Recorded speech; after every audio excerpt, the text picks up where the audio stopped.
first off, what was your initial thought when you heard the news? When the news broke, what initially went through your minds? Man, I knew it was going to happen. It's easy to see. We talked about it a lot. You can't get swept 3 years in a row. You know, his time has come. He couldn't push us no further. We expected it. I'm happy. I'm looking forward to the change. I'm looking forward to see what happens next year with the Raptors. Great, Gregory.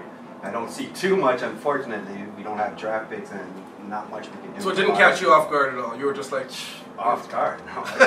I thought it came 2.5 seasons too late. Oh, wow. Man. Okay. Oh, man. You know what? All I can say about that, we got to give an allegory. Imagine, ladies, imagine this. Imagine you find this man in the gutter. He got jacked up teeth, he overweight, he got nowhere to live. Wow. You get him a dental plan, you lose some weight, you put him in your house. After put him in your house, you know, he advances, he gets a good job, and then all of a sudden, You get swept by the Cavs. Thanks for sharing your personal journey. This is Bishop's autobiography. Yeah, that's what's going on. Listen, they cut that man after the man took this team to the best record. So you're saying they did him dirty? Absolutely, they did him dirty. What's the Raptors going to do? What are they going to do about LeBron James? They can't do nothing about that.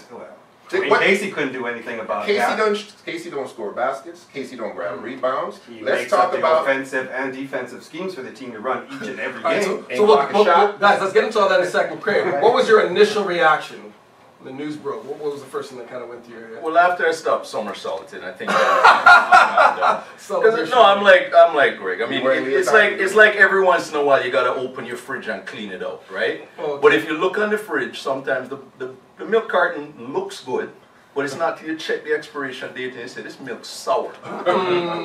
Casey was a sour box of milk that they should have let him go 2 years ago. We're getting deep with the analogies today. Because what we're talking, like, we're literally praising this guy for, you know, his regular season record. Why does Pop still have a job then? Why does Pop? Because how many rings does he have? Because he has a track record. You can't be a loser and then be celebrated. Casey a loser? He's a loser. He has a losing playoff. Tell me his playoff record. He has a losing playoff record. Against who? Dwane Casey's got the most wins. He got swept by the Washington Wizards. He got swept by the Washington Wizards. LeBron wasn't playing for them. He got beat by Paul Pierce. So Milo, what about you? What were your thoughts? I think Both teams got beat by one player again. I have to agree that I think it's time for a change. I was initially shocked that it happened, but it wasn't that I wasn't expecting it.